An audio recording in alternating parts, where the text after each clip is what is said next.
Hello, and welcome to the DecentraWise Podcast. My name is Pedro. And I'm Miguel, and you just joined us in our mission to decentralize the world wisely. Wisely, and that is a key point for today's episode, because what can be more wise than cryptography? So, We are grab your going to drink. talk about I have a cryptography. a new candle, a new cup. Looks like a candle, but it's not. Yeah, so sit back, guys, relax, and we are about to get, well, not nerdy, but geeky today, because we are going to talk about cryptography. So Yeah. it's a little bit more than nerdy, right? I think it's punk. Punk. Yeah, cryptography. What can be more punk than cryptography? At least the guys called themselves cypherpunks for a reason. Come on. No, They don't have the what's the name of that in English? oh yeah, those The hair like things. this, right? Yeah, They yeah. don't have that, so they're not punks. Alfini didn't have it. No. Satoshi Nakamoto maybe. You never know. Yeah, well, who knows? Who knows? Yeah. Well, they were punks because they didn't know the word geeks. Yeah, Or they probably wanted to that. be undercover. Yeah, that's new age, right? Geek is a new word. It didn't exist 10 years ago. And we are talking about stuff that happened in the 70s, 80s, 90s, so long time ago, right? Yeah. It's not just something that happened with Bitcoin in 2009. It has a very long history. Yeah, right? well, cryptography comes from the First World War, I think. Yeah, it goes very, very, very back in time, because people, there was always the need for storing information that only a few people can access, right? So either going further back in history, millennia for sure, because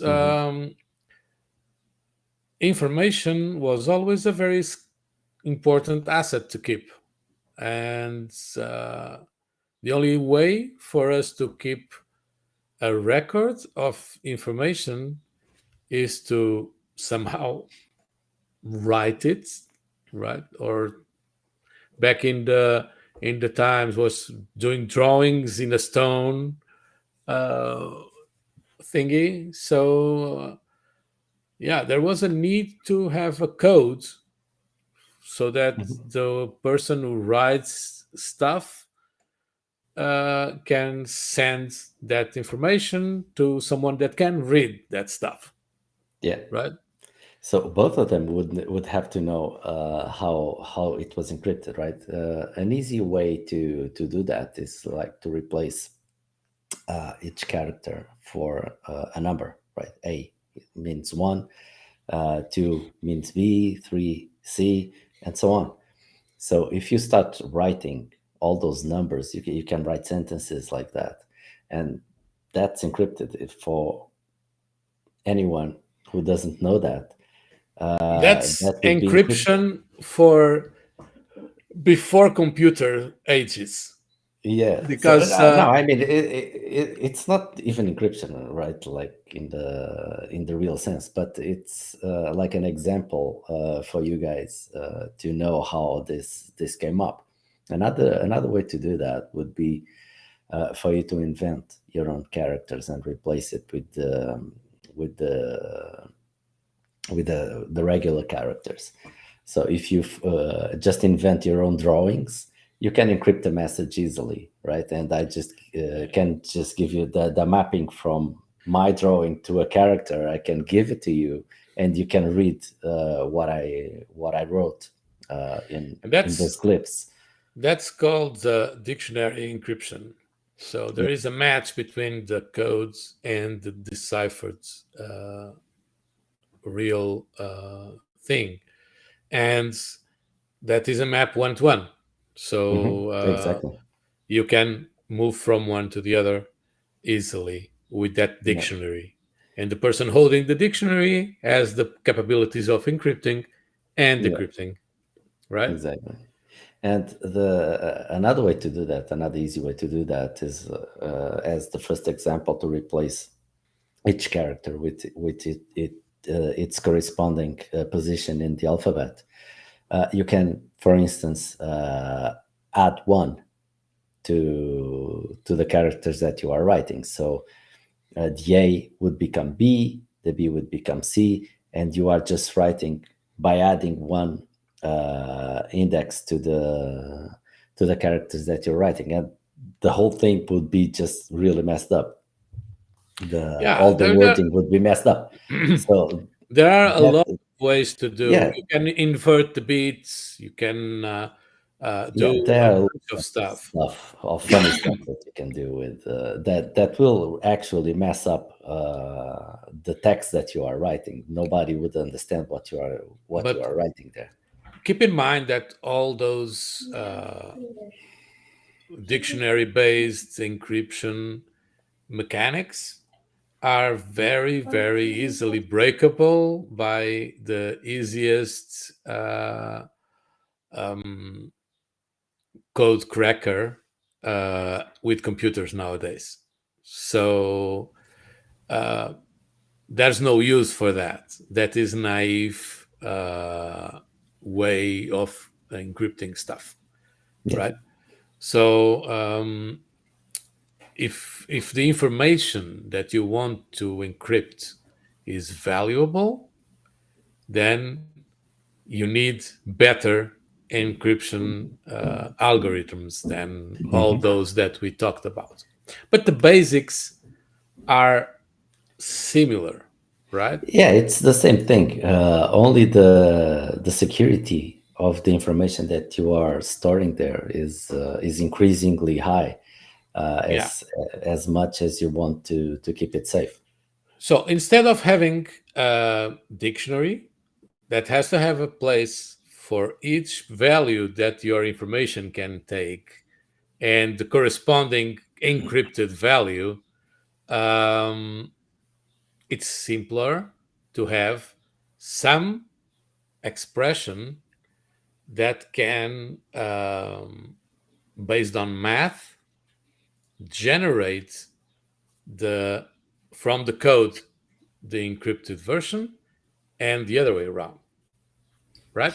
Yeah, that's why I introduced the plus one example, because That's you an are applying math expression. to your expression. You are just replacing the same as we do Yeah. with the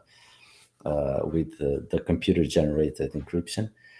Uh, we are just picking up the character index and doing some and apply it to some math expression in order to replace it with something else. So yeah. Yeah. So in this case of the a mathematic algorithm to encrypt stuff, usually there has to be some variance, right? Uh, so there is a mathematic algorithm that we can design, the plus one algorithm of Mhm. Miguel, uh, and the one has to be the variant so that Miguel's encrypted stuff is different from my encrypted stuff. Otherwise, we would have an algorithm that everybody knows, right? Yeah. And knows there's no use for that. So when we design an algorithm, we have to have some way to tailor it in a way that it becomes unique for every information that we want to encrypt. And only the person that is entitled to decrypt that message is entitled to. right?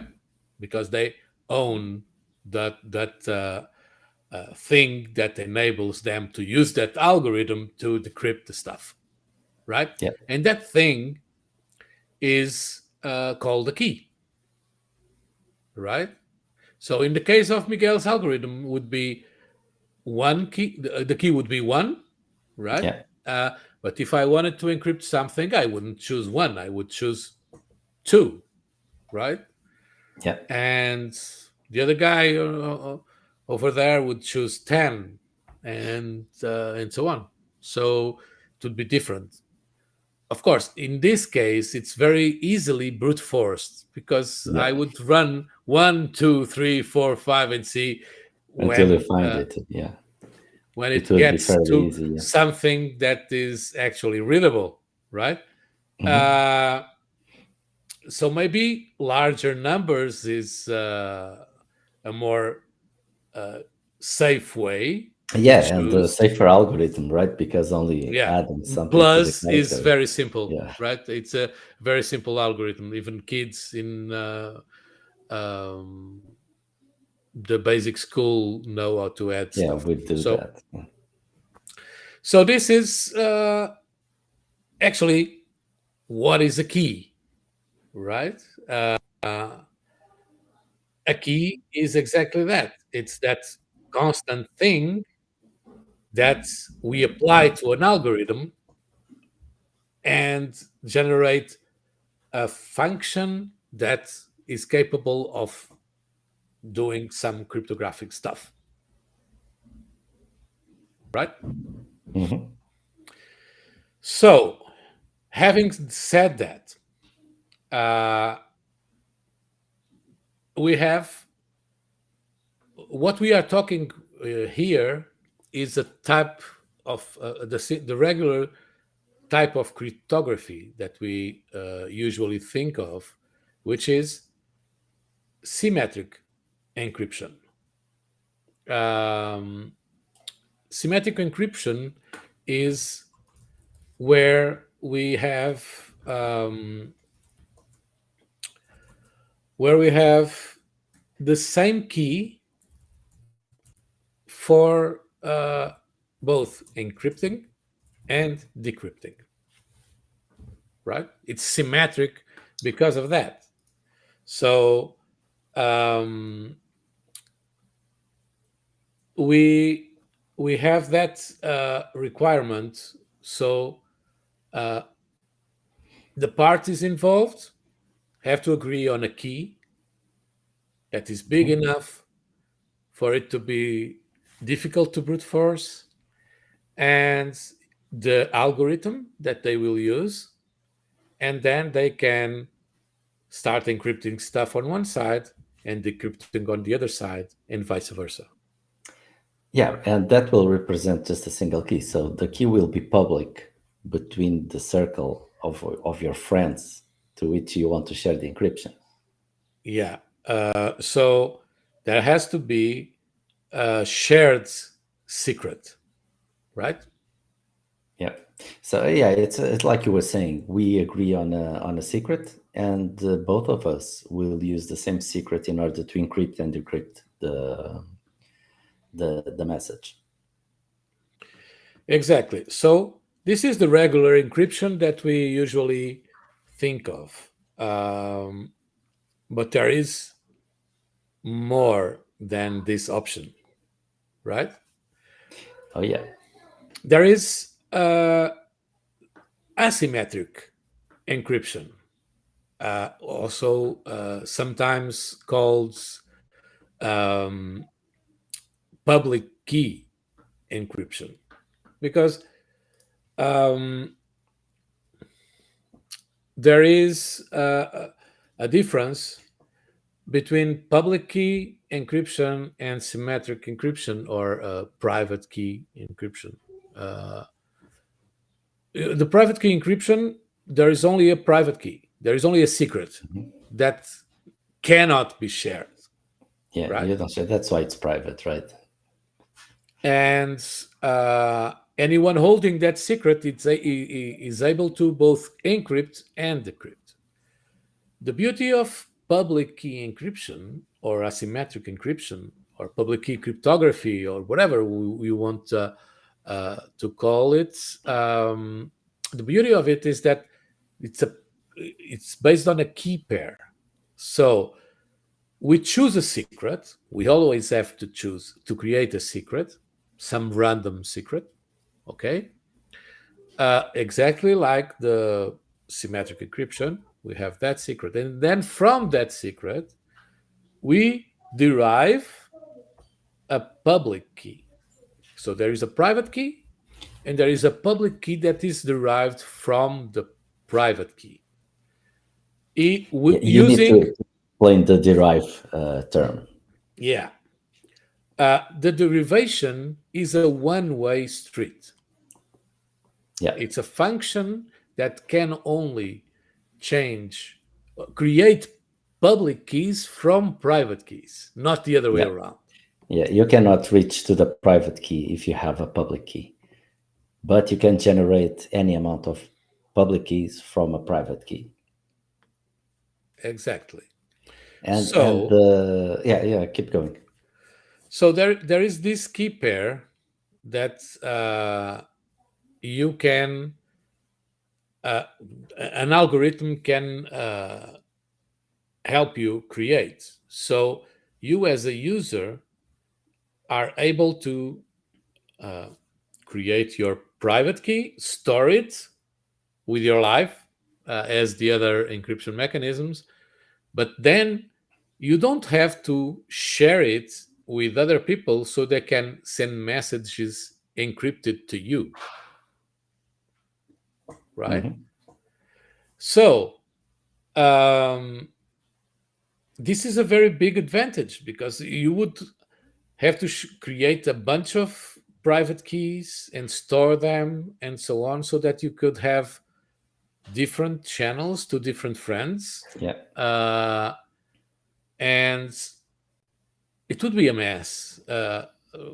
If we only had symmetric encryption, it would be very difficult to implement encryption at all, right? Mm-hmm. And exactly because of that, as long as you have to share the secret with the third party, then your secret is exposed, right? Yeah. So anyone that you want to have an encrypted connection with will share the same secret as you. Mm-hmm. So if you use the same secret to everybody, then what's the point, right? Yeah. So you have to have different secrets, and then it would quickly add up and become impossible to address. So Yeah, and the asymmetric algorithms have they work just like this. Well, I have my private key, and I hand to you to Pedro one public key. Pedro encrypts the message with my public key, and I'm the only person that can decrypt that message because I'm the only one that has the private key. Another advantage that this brings is that first of all, it authenticates the sender of the message because it was encrypted with that specific private public key, and I can validate that. So it's better the other way around. Let's think about the use case of having an email, for instance, mm-hmm. right?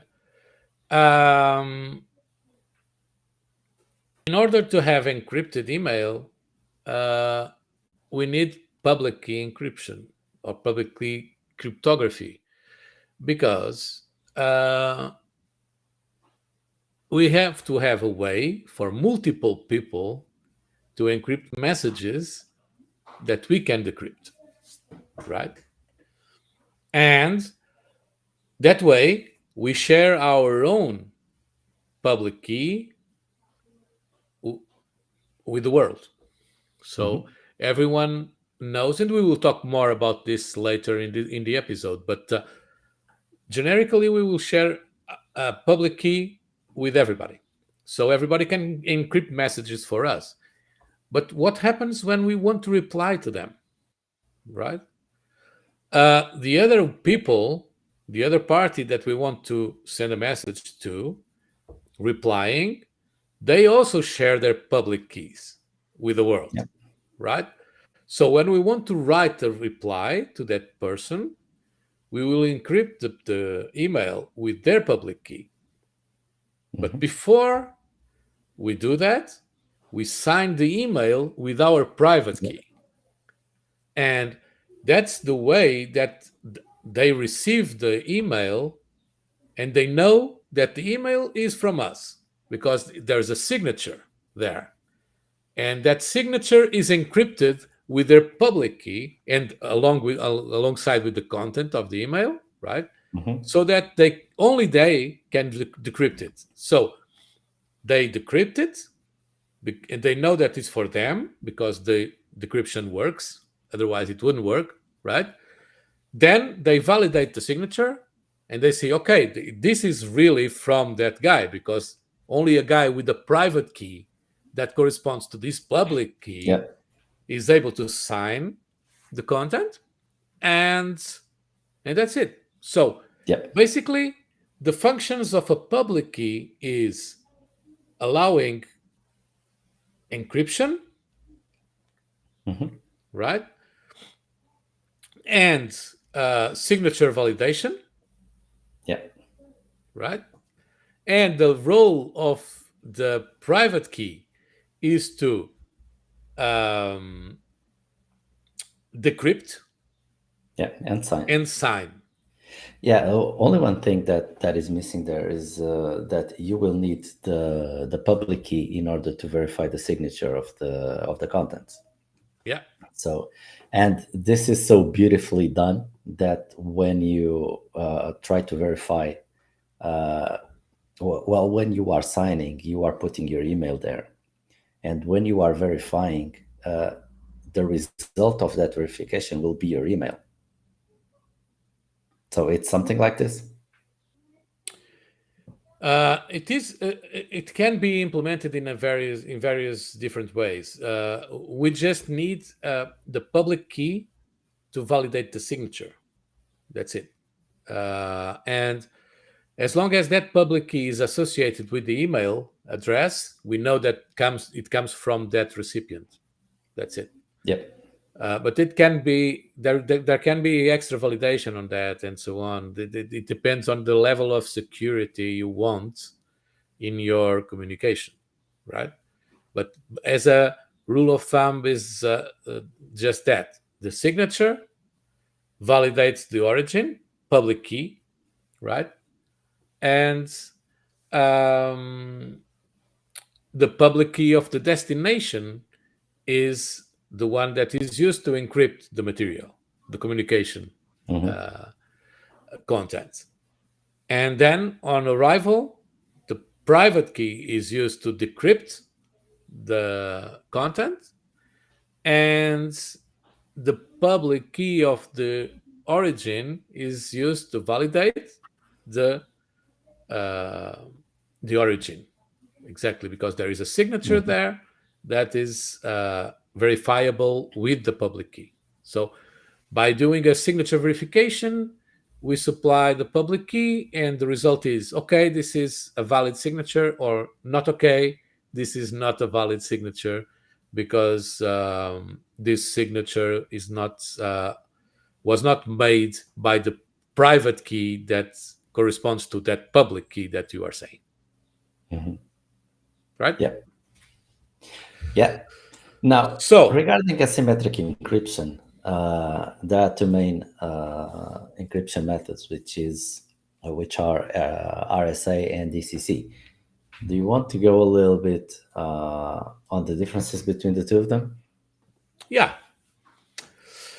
uh, RSA is the regular public key cryptography that we use in many other use cases, and ECC is a particular type of public key encryption which is based on an elliptic curve.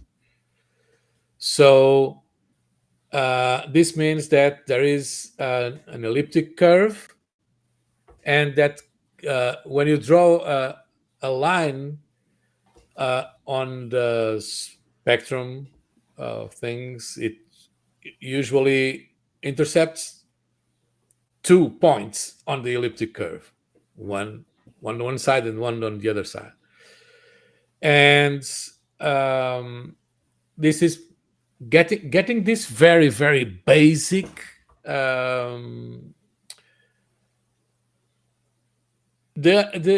the idea of the ECC, the elliptic curve cryptography, is that there is a correlation between one point and the other point of that intersection with the line, so that one point corresponds to the value on the private key, and the other point on the other side corresponds to the public key value, and so on. Imagining a very big private key, then a very big public key will be generated by this math with a factor that also creates a more randomized output. So that's it. But it's always the same idea. From the private key, using this method, we will create a public key and not the other way around, right? It's basically the same thing. The method is different. And for us to understand what does this mean, for instance, Bitcoin uses an elliptic curve cryptography algorithm, which is SecP 256 K1, and that means that to have the same security, if it would use RSA keys, instead of 256 bits, it would require 2048 bits in an RSA key to have the same security because of the algorithm, right? So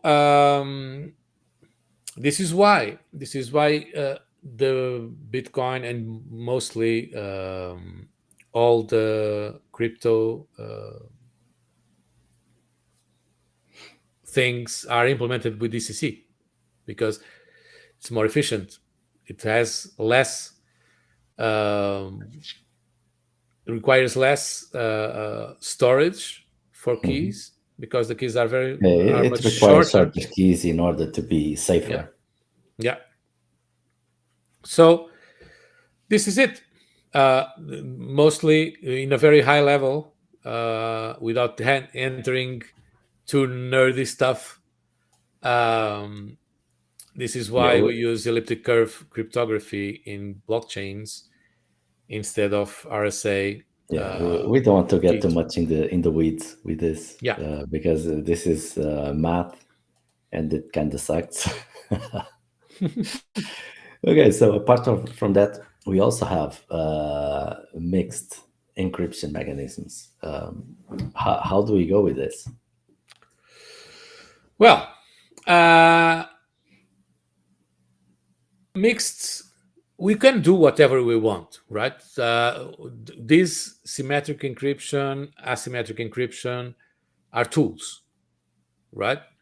We can do whatever we decide to, but there is a catch for public key cryptography. It's much harder to compute, right? So with symmetric encryption, you have a much faster two-way mechanism to encrypt and decrypt, right? With asymmetric encryption, there is a lot of math involved in it. So it requires a lot more resources. And if you want a communication that is very bandwidth intensive, or that Yeah, you want to have a channel to go back and forth. yeah, Uh, you have that example that where you need performance, like you are browsing on the web, and if mhm. it's HTTPS, it will be encrypted by nature. So, and you can see how fluid it has to be for you to have a good good browsing experience. It has to be really performant. So yeah, you need that. You need that performance in like daily. It's not just for crazy stuff. Yeah, and also if you are working with some, like for instance, SSH connection to your server, you want it to Hmm. be more or less fast, right? But you want to be secure anyway. Yeah. Um, so there is a lot of mechanisms that require that both types of encryption. Usually, uh, like for instance TLS, which is the encryption used in HTTPS or email or whatever. Usually, what this means is that there is an initial handshake mechanism which is based on asymmetric encryption, right? I share my public key, the other side shares the public key. We both create an handshake mechanism for us to get together Hmm. somehow, and know that we are exactly each other because we sign stuff, and they are able to verify signatures and see, okay, this Yeah, is, it goes through several steps, right? yeah, The server asks the client, well, which ones do you support? And then you say, well, I support these ones. And then the server, well, I have these ones. Well, it's yeah, the handshake is like it's several communications. yeah. And It goes then on several steps. when both parties are validated, they are able to choose a protocol, to a symmetric protocol to communicate with, right? And choose a key. Yeah. And that communication channel is already encrypted with the asymmetric encryption, and then I choose the key and the protocol to continue the communication in another channel encrypted with the single symmetric key, which is faster, right? So in case of HTTPS, this is done on the a connection establishment, right? When the client connects to the server, and then the agreed key, is maintained all through the life of that communication channel until it Mhm. is closed by timeout or whatever. So, or by intention. So, and then when another communication channel is opened, another key has to be agreed upon during the handshake, and that's it, right? Yeah. So mixed encryption is like this. It's for performance reasons, and it's usually like this. On SSH is the same thing. They agree on an asymmetric encryption key, and they use that back and forth for the terminal operations and Hmm. stuff like that. So, um, yeah, this is it. I think Okay. mixed Yeah. encryption mechanisms is we talked Yeah. about We were talking about the use cases for most of it. this, and you mentioned email encryption. Yeah. So we are talking about GPG or PGP, sorry. And Mhm. how does that differ from RSA and DCC? Well, uh, actually, PGP is not um, an encryption algorithm. PGP is a mechanism for um, handling public key cryptography, right? You can have several key types in PGP, right? Uh, and you can choose the key type you want, and you can uh, use those tools to handle your encryption needs, right? And usually it's a little bit more advanced. Uh, Actually, PGP could be an entire episode of Mhm. our podcast, and Yeah, maybe but we wouldn't does it talk work about like, everything. yeah, does it work like a container or something? There are several parts for the PGP and GNU-PG or GPG uh, stuff. There are the public key infrastructure, which is uh, public servers that store public keys, and we can query for public keys for email addresses, right? There is your own storage of keys, which can be done with using GPG, for instance, GNU-PG. Uh, with that tool, you are able to store keys, uh, list them, know which keys you are holding, and which and so on. And there's also a mechanism for having a key certificate, and based on that certificate, generate multiple keys uh, with expiries, with um, types of cryptography that they can do. Like we can generate a key for signing, another key for encrypting, and so on. Um, you can have multiple keys with multiple expiries. You can Yeah, have yeah, your own yeah. We are key not going. Yeah, we are not going protected. through the certificate stuff because Yeah, that's another episode by itself. that's a whole thing. So Yeah, the the asymmetric encryption is the basis for all that, right? And then these tools emerged, and probably PGP was so far ahead when it was designed, like in the 80s or something. I don't know by heart, but it was back in time. It was so advanced that not even today uh, uh, people are aware of that, yeah. and they should, because that's very good. Um, but yeah, it's a very complex. It's actually, I don't understand. It's not complex, but it has a lot of stuff involved and a lot of Mhm. possibilities, and maybe scares people because of all those mechanisms and expiries and all that and so on. But it's Yeah. actually simple. But and the use case is very important. Encrypted email, right?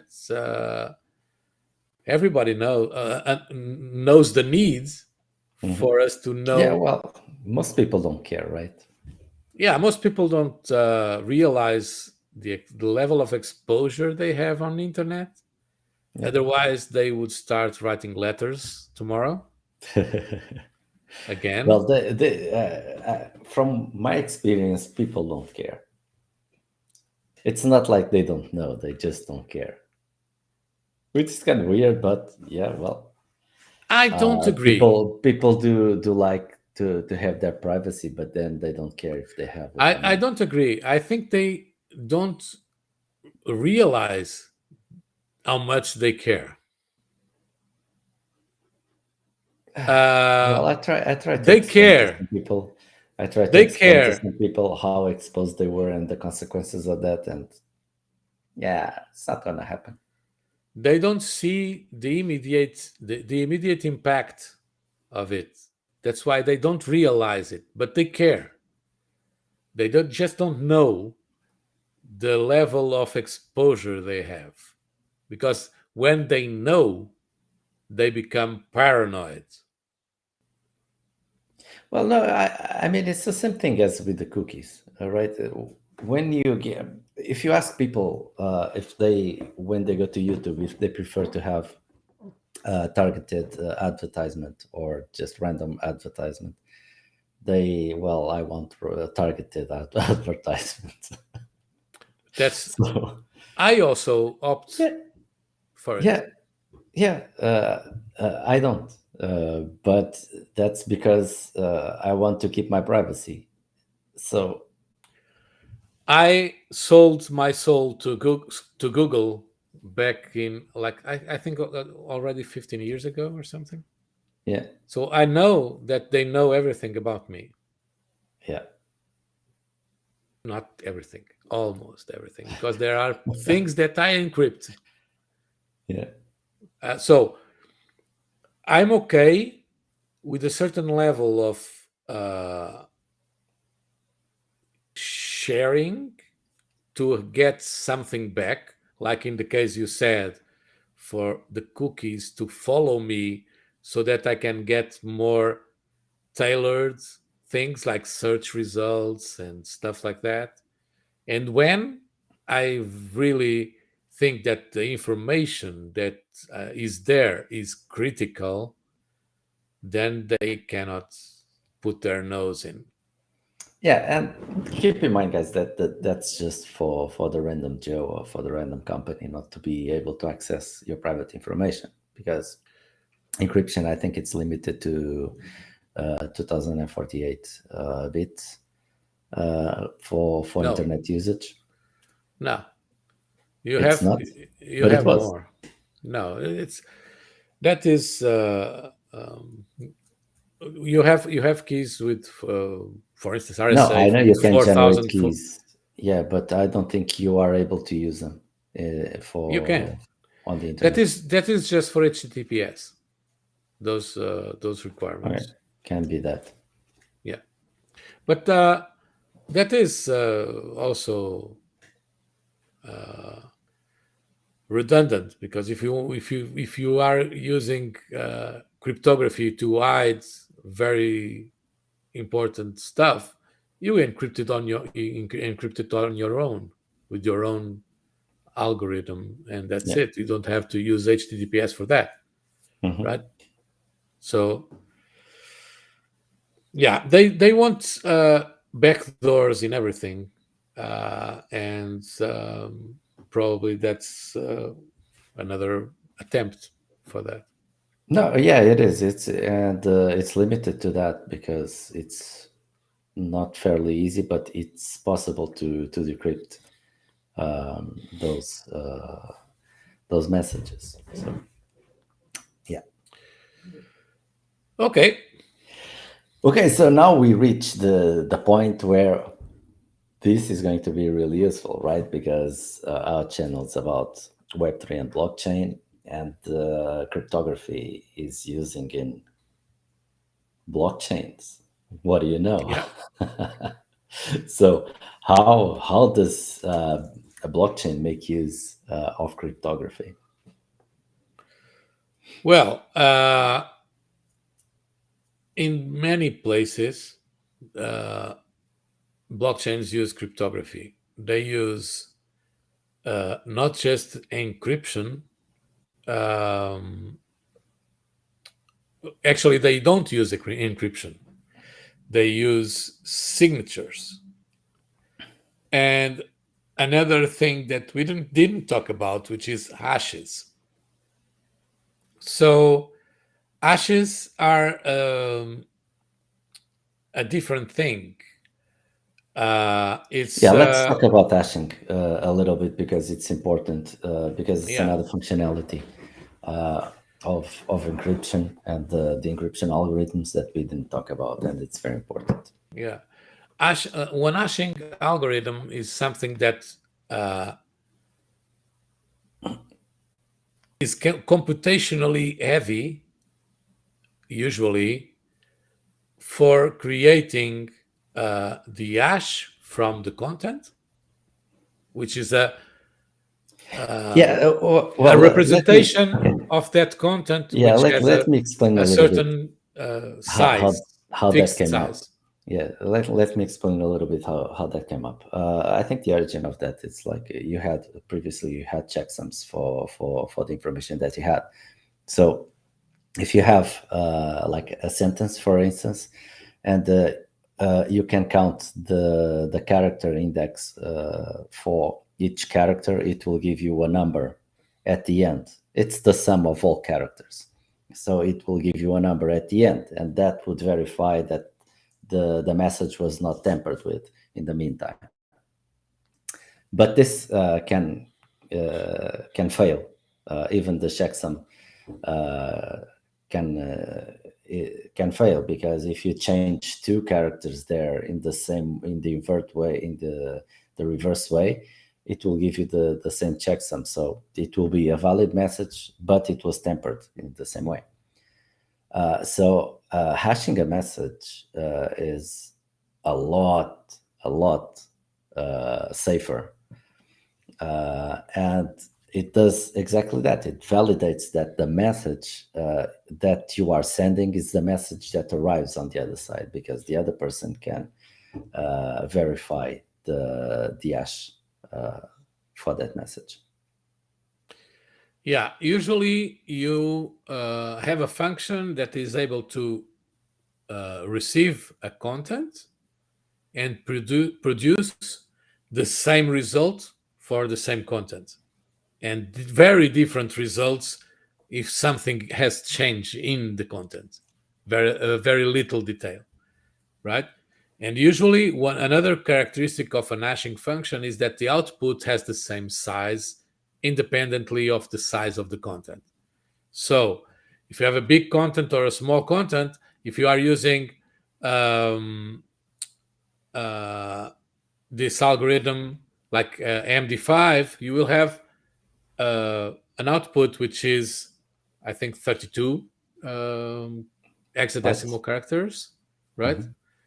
And if you use a different algorithm, you will have something different in size, but it will be always the same size. So it's easier for computers to process that information. Otherwise, we would have very different sizes for very different content sizes, and it would be a mess. So in this the hashing algorithms usually have a very fixed output size. It will be very different if the content is changed in some capacity. Right? An easy way to understand the corruption of files, for instance, is when you are downloading some websites that provide downloads, for instance, for Linux distributions and stuff like that.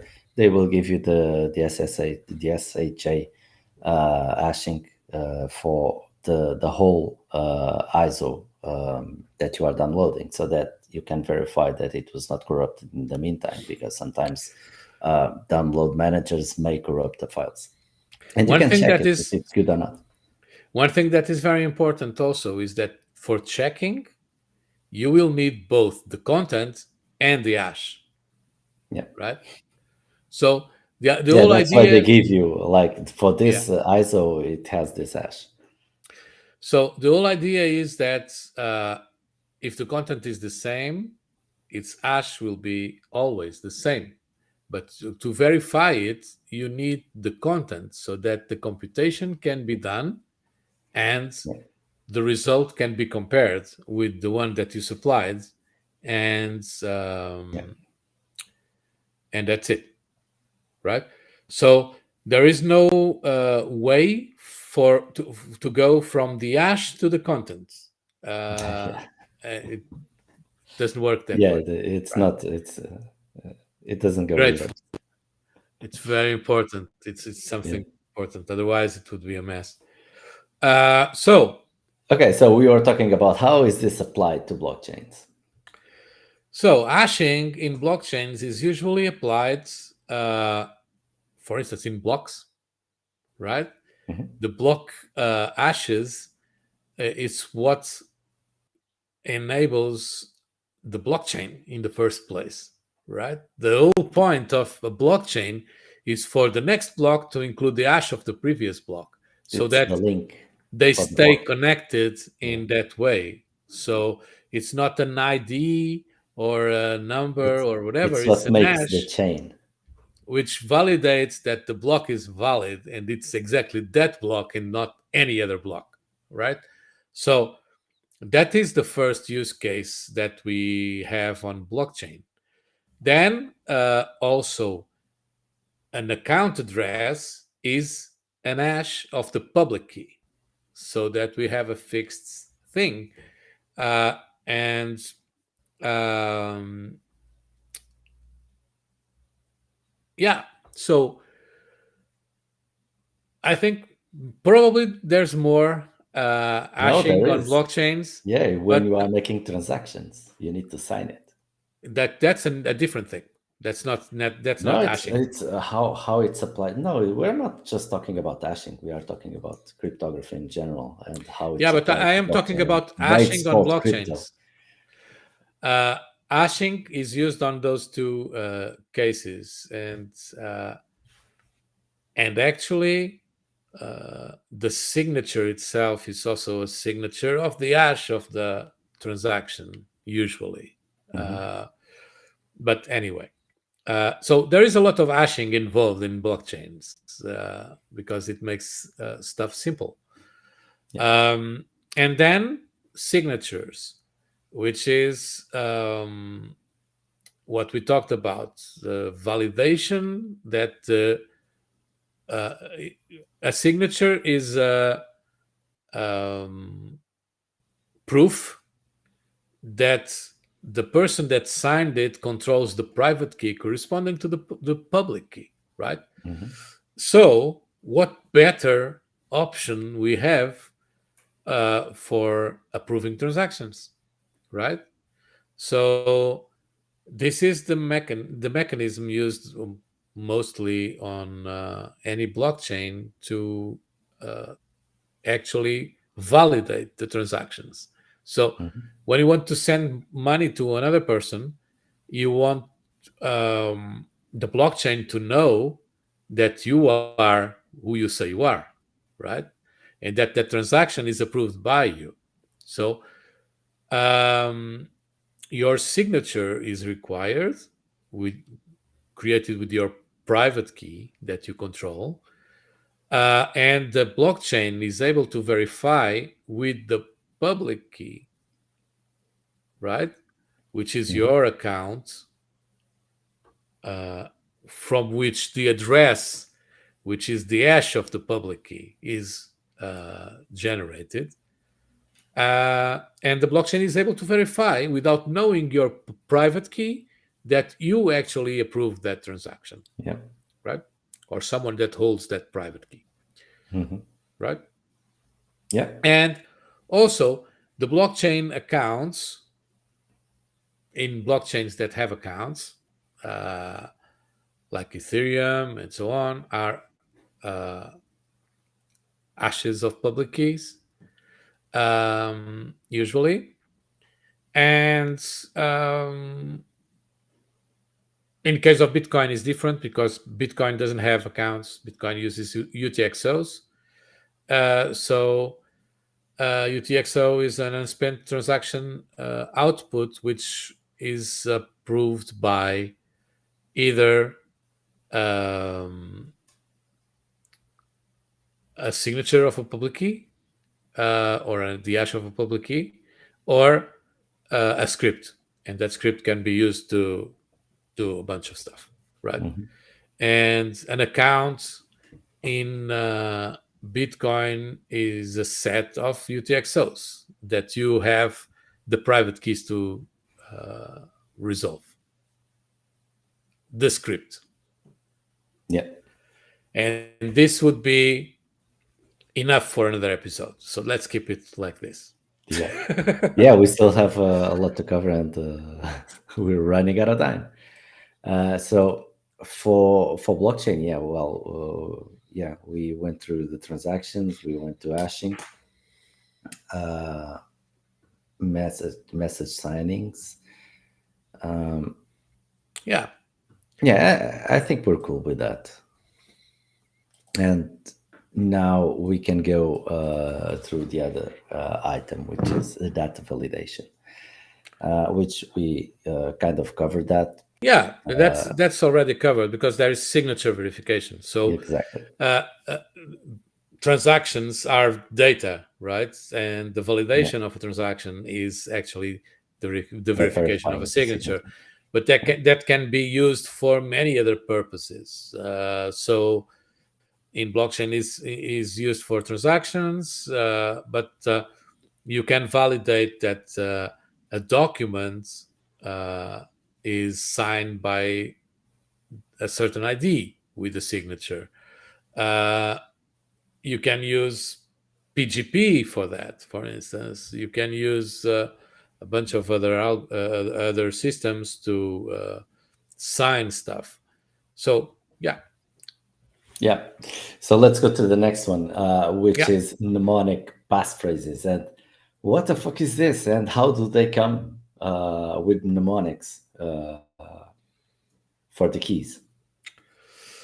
So uh, that is the idea behind it. Is like humans don't work very well with large numbers, Yeah, well, right? I can guarantee you that. Yeah, we are not good with very big numbers, and so our brains would not be able to store a private key. Yeah. Well, they are not capable of storing mnemonics either, but here they are. Yeah, but it's easier, It's right? easier. I do agree. And if you try If you really want, you are able to. to memorize, yeah, you are able to do that. But And nobody does it. uh, if you don't try, that's up Yeah, to you are you. not going to to be able to. But it's possible.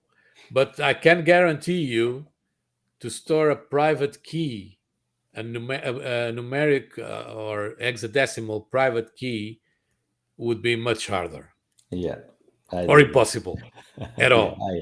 I agree. So that's the reasoning behind mnemonic passphrases. Um, and in Bitcoin, it was suggested and uh, agreed in a standard which is BIP 39.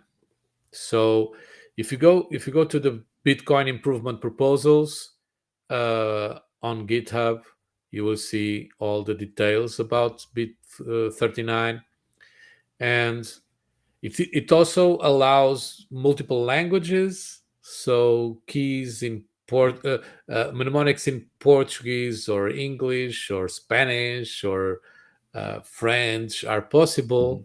Mhm. They also uh, try to avoid very similar words, Yeah, right?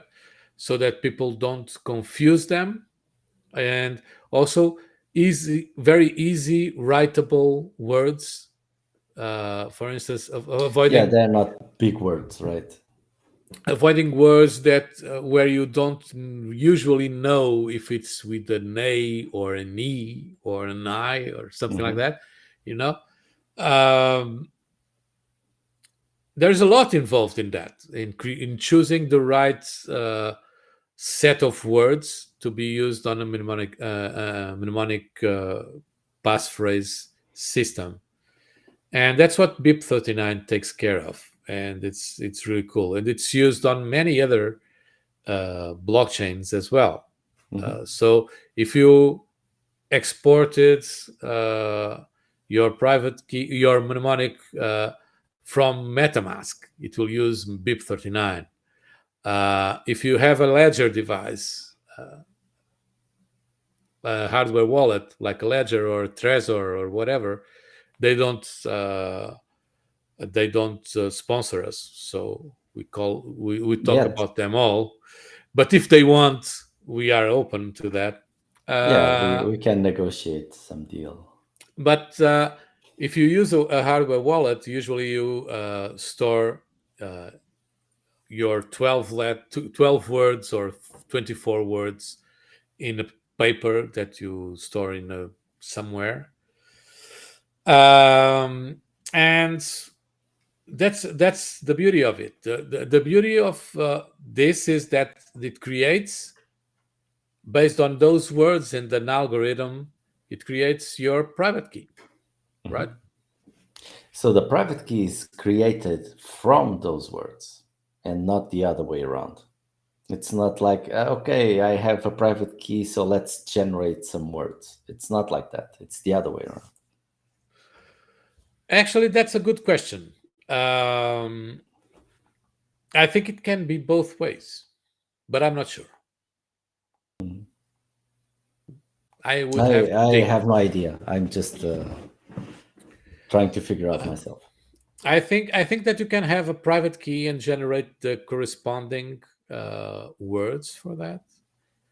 So, but I would have to dig it. I don't know. I don't know from the top of my head.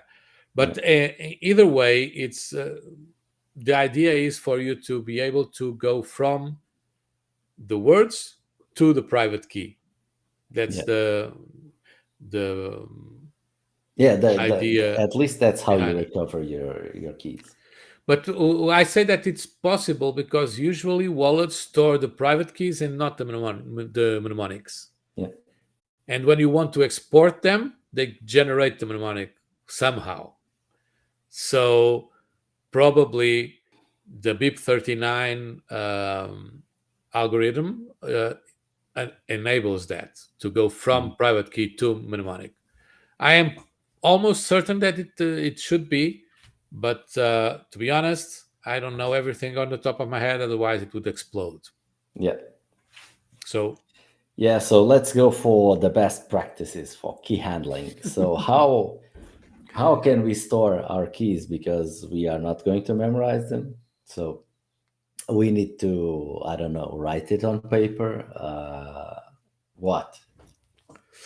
the best way Have you for have them memorizing in your email? the best way to memorize your private keys or your mnemonics passphrases is to write them in post-it and glue it on your monitor. Yeah. So what you do with your passwords anyway, right? Yeah, well, unless somebody robs your house, they will have access to your keys. And maybe that's a solution. For instance, if you are a crypto millionaire and don't want to be assaulted in your own house, just put the post-it instead of on your monitor, put it on the door on the outside. That's the best security mechanism you can get against robbery, because they will go to your door, take the post-it, validate it. Okay, there is 1,000 Bitcoin in this address. Okay, that's a good for me. Okay, I will not bother the guy. Let him just stay in house safely, and I am going away because I am happy with that. Yeah, probably that is. It's the best way not to be robbed. It's offer what you have. So Okay, so yeah, best practices. Well, we can even talk a little bit about hardware wallet, right? Like in 5 minutes. I think it's the safest way to have your keys stored. yes, hardware wallets is very good because the only thing that you have to store is your mnemonic passphrase, and your private key is never handled in any computer connected to the internet. So there is no attacks that you can suffer that will steal your private key. Um, and the chip inside that hardware wallet will be responsible for generating the private key from the mnemonic, encrypting it with some uh, password that you choose and store it encrypted, so that whenever you want to assign something, you have to put the passwords. It will unencrypt the storage for you in memory and use it to sign whatever you want. Yeah. So Yeah, that's keep in that's mind very that good. yeah, just keep in mind that usually if you have a hardware wallet, you will usually store several keys there, so don't lose it. You can lose your hardware wallet because if you use the same uh, mnemonic passphrase, it will generate the same seeds, and from those seeds, it will generate the same uh, private Mm. keys. So the only thing that you have to really store safely is the mnemonic passphrase, and that's it. Mm. Nice. You can have another wallet, put a different password on it, and import the uh, mnemonic passphrase, and it will generate the same accounts for you. And sorry, Bless you. uh, Don't spread the virus. so this is the best practice. If you the amounts that you store uh, are valuable enough Yeah. for using that device. But actually, there is also a very good way to store crypto, uh, and that is using paper wallets, um, Mm. Yeah. and several of them. So, if you have a big chunk of Bitcoin, um, first of all, subscribe to our channel and ask us for our address to give us a tip. But No, I was going to suggest that the best way to store your Bitcoin is in my account. or in my account, Yeah. yeah. But uh, if you have a large sum of money, probably you don't want to have it all on the same account, right? Because if Hmm.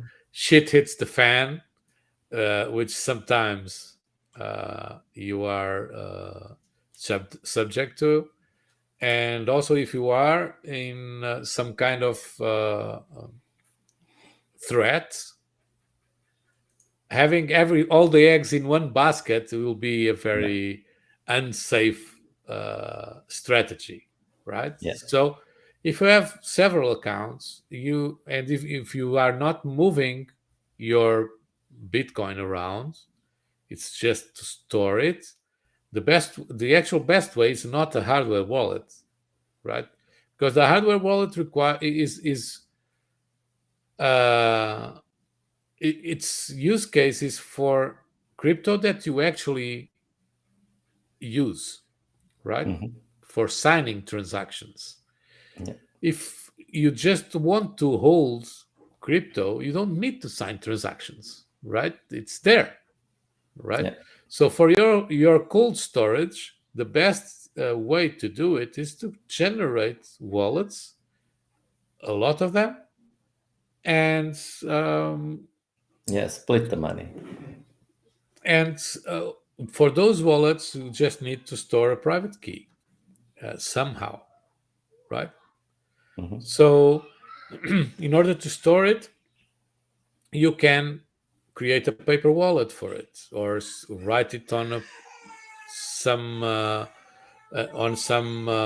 support that you can store away somehow, and that's it, Yeah. right? Yeah, well, I have no more questions for you regarding this subject. Guys, don't forget to like and subscribe, or subscribe and like, however the buttons are on your end. Um, also, join us in our social media. We have Telegram. Ask us any questions there and ask us for subjects, because sometimes we don't have a subject to talk about. So, yeah, we usually do, but If you guys feel like hearing us talk about some specific subject, just go to our Telegram and suggest that we talk about those. Anything else that you would like to mention? No, I think we covered a bunch of stuff in this episode. Hope you learned something. If you have any questions, feel free to jump on our social media and ask if you have something to add as well. Always willing to learn more. And yeah, let's be in touch. And our goal here is always to share information in a very digestible way for everyone that wants to become a Web3 developer or a blockchain developer to understand. And so I think we covered the basics of cryptography used on blockchains in this episode. So I'm happy. Next episode, we are going through the math. No. Not at all. That is way way above my head. Those guys are crazy. So okay, guys, I think we're done. We can wrap this up. I think so. And, let's do the usual. Thanks for joining us in our mission to decentralize the world wisely, and see you in the next episode, guys. Cheers. See you in the next one. Bye-bye.